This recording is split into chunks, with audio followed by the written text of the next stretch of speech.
Did you know that Google personalizes many searches by city and Also Asked is the only tool to access live People Also Asked data at city level? Try for free at alsoasked.com. Tired of SEO guesswork? Quadra's AI agent goes deeper to uncover high-impact optimizations and completes hours of SEO in minutes. Get started now. I was going to say that SEO with Fat Joe is as peaceful as this, but then the birds are all having fights.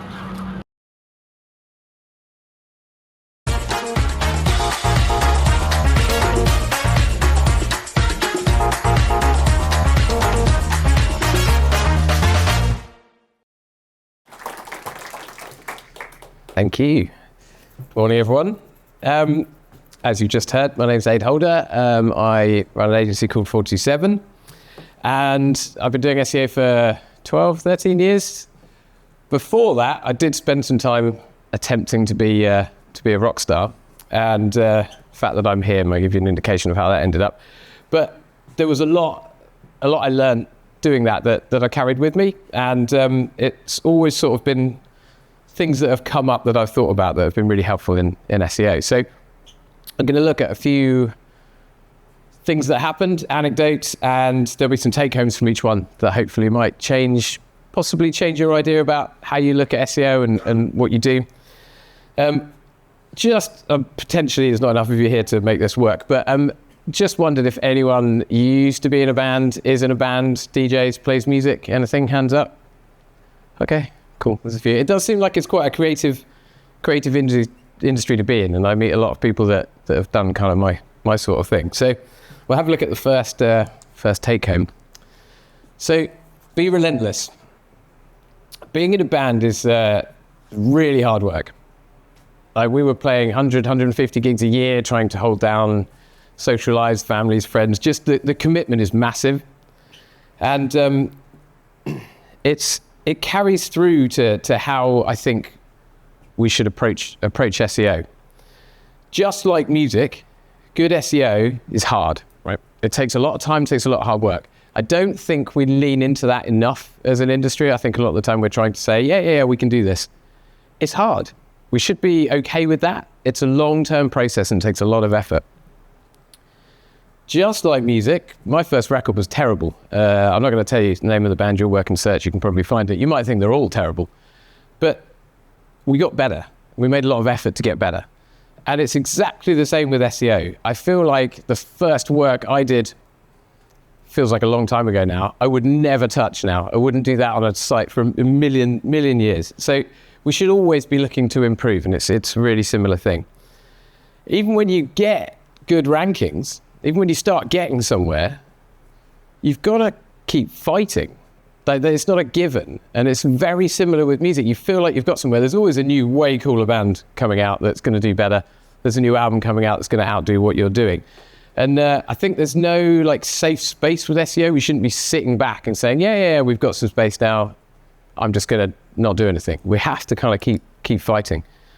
And one of the other really big things I think we don't do enough is just embrace the grind and celebrate the slog. SEO is hard. It's okay to do that. If we communicate that to our stakeholders, to our bosses, to our clients, it adds value to what we're doing. If we say it's easy and we say it's quick, we're doing ourselves a disservice with the value and the effort we put in. So celebrate that endeavor and that hard work. It's really, really important. No one ever became a rock star without some effort. Not a good rock star anyway. There's probably some terrible bands that got there with no effort. But just like good SEO, you just don't get top rankings nationally driving loads and loads of revenue without putting in some effort. Yet, certainly from an agency side, we're trying to communicate very quick wins. We try to make sure that we'll get this going for you really fast. And I think sometimes that can be quite damaging to us. And I think we need to celebrate that effort.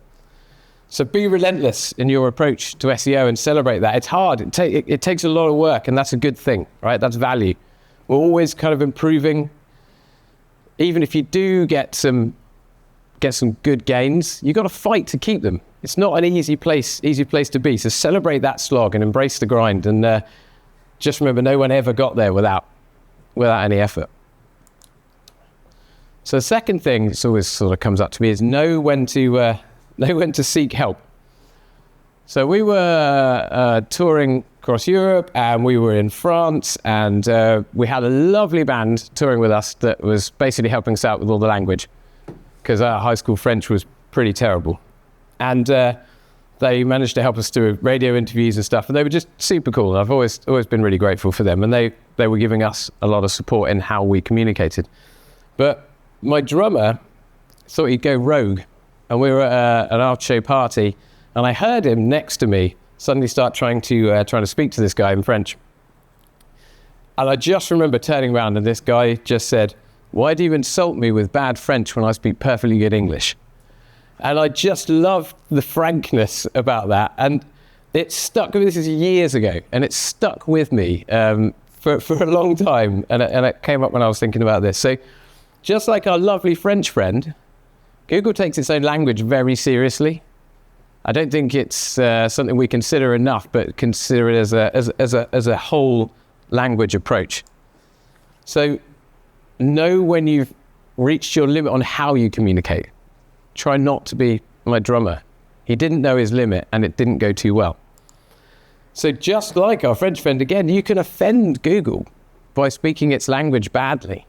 The language itself can be anything, right? Backlinks, technical, on-page content. It could be a title tag, literally just a title tag, and you can overcook it, and you can offend Google, and we really don't want to do that. Whether we're client side, whether we're agency side, that's obviously not where we want to be. We don't have to backpedal and apologize to Google for a start. So we have to be okay asking for help. I think a lot of time people in SEO try and do it all, especially in-house marketers. So we have to be okay to say, actually, I can't do that. I can't do that bit of schema.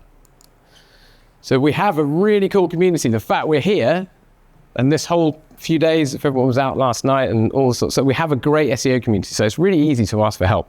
So don't be afraid to put a shout out, just to see if someone can help with a bit of content or something else. It's really important.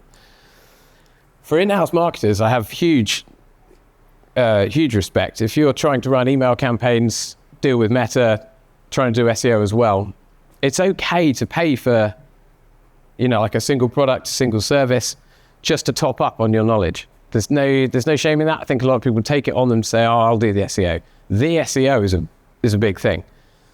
So don't insult Google with bad SEO. It's not a good thing to do. So know when to seek help. Just take a pause and think, am I at my limit here? So Google takes its own language very seriously. Be aware of that limit. Don't offend Google. Be okay to ask. I think that's the big take home, is just take that moment to say, I'm not going to be able to do this to the best of what it needs. So I'm going to go away and speak to somebody, ask a friend, put a shout out on LinkedIn, see what happens. Recognize successes and run with it. So we had a single out, and it went out across Europe and UK, but we were super focused on London and big places like Berlin, and just trying to sort of get traction where we thought we were meant to get traction. So looking at these big things, that's all we looked at. And we played a show in Luxembourg, which was geographically and metaphorically in between a load of other shows. No planning, didn't have enough t-shirts, didn't have enough CDs. Yes, we had CDs, not tapes, to be fair. And we turned up, small, like floor show, no big deal. It's like 500 kids turned up out of nowhere. We played that single. They sung every word. Everyone went nuts, throwing beer everywhere. It was just this amazing party, and it was really, really cool. But we had no idea. We just had no visibility that was going to happen. So we totally didn't take advantage of it. We didn't book more shows there. It was just kind of this weird anomaly that happened. And that's always been something I've thought about when we're looking at how we approach SEO. It's so easy to stay focused on those big search terms. They've got big numbers next to them. And that looks like that's all we want to do. And it's really, really easy just to sort of overly focus on them.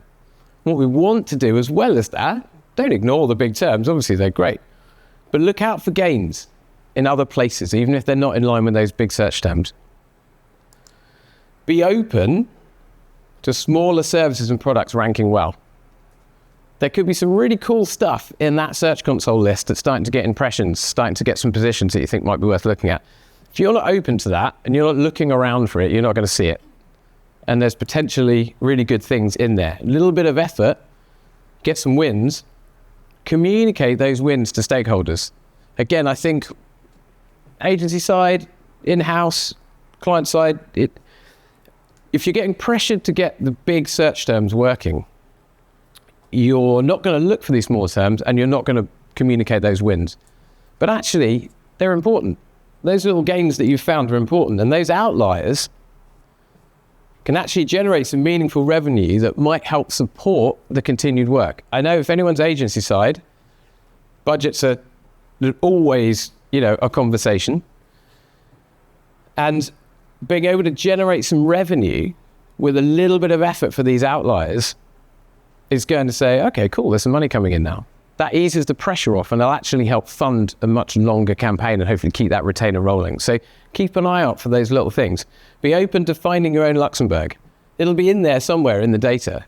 Little bit of effort, get in there, get some gains, communicate them, and it could be a really good journey. So recognize success and be ready to run with it, and be aware that success might be smaller. So we can often just stay focused on those really, really big terms. Again, don't ignore the big terms. I'm not suggesting just don't do the big stuff. Do it. But as part of that journey, look out for gains that might not be in line with that. Communicate the wins and just be aware that there could be some revenue to be had there. Don't play to the wrong crowd. It's a slightly embarrassing one. But so without going too far into it, because I'm not sure how many people are into punk rock here, but we're a certain type of punk rock that was quite fast. And at the time we were doing a lot of stuff. There was another type of punk rock called ska punk, kind of Real Big Fish and stuff like that. I'm sure some of you may know that. And we were super focused on doing any tour that we were offered, if it was vaguely in the right genre. So we just take it, because all we were looking at was this big end goal. Okay, so we just do all the tours. We'd come back sometimes and we'd sort of feel like we might have felt a bit unsatisfied. Like, did that convert properly? Like, was that the right attitude? And I think that ability to sort of understand that focus is really, really important. So it's easy to fall into the trap of the wrong audience because the numbers are big and it draws you in and you just keep going. When that often happens is actually that we failed to check the search intent properly, or we don't understand the product or service properly. And that's really important, especially if we're agency side, because we're working with so many different products and different services all the time. So try not to get too focused on ranking for something that you actually forget to stop and check whether you're even appearing in the right search results. The easiest way to do it is just to check those top 10 results. Read them, literally just go through and read every page and just check, is that what I'm actually offering? Am I one e-com product in a list of 9 blogs? Is that going to convert properly? So even if once you've been through that, your actual target audience is smaller, it's actually going to be much more likely to convert. So smaller search volume, a bit less exciting when you see it on the charts, but it may well convert better. So don't play fast punk to a ska crowd. Try and find where you should be. Get that intent right. Don't get drawn down with these great big terms. So check those top 10 results. Don't waste your time on huge stuff if it's not right. It's a huge thing to kind of pedal back from, and it can be pretty frustrating. Remember that actually your real target audience is in there, and it will probably convert better, which is going to make everybody much happier. So you'll be generating revenue from something that's actually working rather than chasing huge things and coming home unsatisfied like us at the end of a tour playing to like half the right crowd. There's no such thing as making it. It's abundantly clear because I'm not playing Wembley tonight and I'm here, but I'm really, really excited to be here. It's better than Wembley, obviously. I was talking about this earlier, you get so entrenched in being massive in a band. Like all you want to be is, Nickelback's rock star vibes and do all that. You forget to say well done to yourself. You forget to set any boundaries and you forget to look. So we just basically kept going and everything we ever did was never enough. So we did a live lounge at Radio 1. That was pretty cool. It took me 15 years to look back and say, well done for that. At the time, I was just annoyed we weren't doing a tour, the next tour that we didn't get on because somebody else got it. We didn't take those steps to understand what success was looking like, and all there was a making it thing. I point like out there in the distance, this ethereal concept of making it. And it's exactly the same, as you might expect me about to say, it's exactly the same with SEO. The best thing that I've found to do is outline success and outline what it looks like over really short periods, like a month. Do it on a quarter, do it on a year, and get the stakeholders in, get your team in on that, get everyone agreeing that success can be partial and it can be little bits along the way. Then when you get those little bits, be proud of them. Take a minute to say, that's cool. I did that. We did that. That game was great. So it might be like you got something from 80th to 50th. I know it's a bit shit when you're trying to report to somebody that I'm only 50th, but you still made a gain. And that's a gain that you've brought about. So don't ignore them because you suddenly don't rank first nationally for all of the big terms. It's really important, not only because I think it's good for the stakeholders and that sort of stuff, it's important for our own happiness. It's important for our own stress levels and how we go to work every morning. And it can really help just get that communication and get that team vibe properly. So making it in SEO doesn't exist. Consider it a series of wins and gains, and each one has value. Just like when I was doing all that music stuff and it took me so long to be proud of some of the stuff we did. If we'd have had stepwise goals beforehand, we would have had a chance to say well done to ourselves, and we really didn't. And I sort of regret that quite a lot, and hopefully we can change that with how we approach SEO. So try not to focus on making it. Try and focus on success as a stepwise approach and outline them. Get everyone to buy into that. Then you get a chance to be proud of small wins. You get a chance to celebrate with your team. You get a chance to get a pat on the back from your boss or the clients or the stakeholders that may not kind of get the whole process. It's really important for your own happiness, and it will definitely make everyone else happy around you. So making it SEO, there's no such thing. Even if you did get all the way to the top and you were first nationally for everything, you still got to fight for that. There's still a new service that's going to come out and change everything. So just go back to the kind of take-home points. Remember to be relentless. SEO is hard. I quite like the fact it's hard. It would be less fun if it was really easy. The more we embrace the fact that we need to be relentless, that it is a slog and it's something that we all have to be really skilled to do, the more value we bring to what we offer. And I think that's really important. Know when to ask for help. Be okay admitting that you don't know the entire language. Try not to offend Google with bad SEO. I knew you said bad French then. Take success where it comes, right? I sort of want everyone to go home and be looking for Luxembourg when you get back into Search Console on Monday. Try and find those little bits of success or little bits where you can push a tiny bit harder, get a bit of a gain, report that, and be really, really pleased with it. Also, think about us playing to the wrong crowd. Go and have a look at your top 10 SERPs. See what's in there for all your major terms. Actually go into the pages. I know we all look at domain authority of competitors and we all look at various key points, but actually read it. Get really in there and think, am I even in the right ballpark here? You might find that there's a little bit of play in that and you might be able to push to something a little more focused. Know your audience. Don't put effort and all your effort in going straight after those huge search terms. Save some for other stuff because you might be finding that you got that intent a little bit out and you can push in other areas.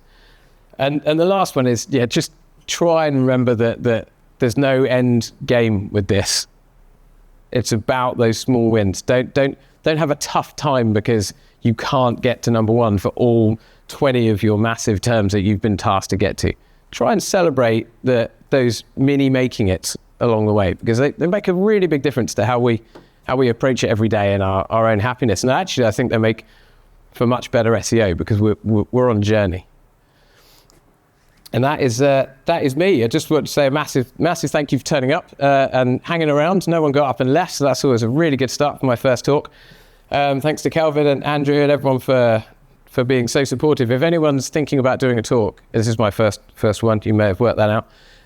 It's really good fun. Everyone's super supportive, so it's really worth doing. And if anyone wants to come and have a chat about punk rock or maybe some SEO, just give us a shout later on. I'll definitely be up for a beer. Probably not quite yet, but maybe later on. So massive thank you to everybody. Thanks for watching.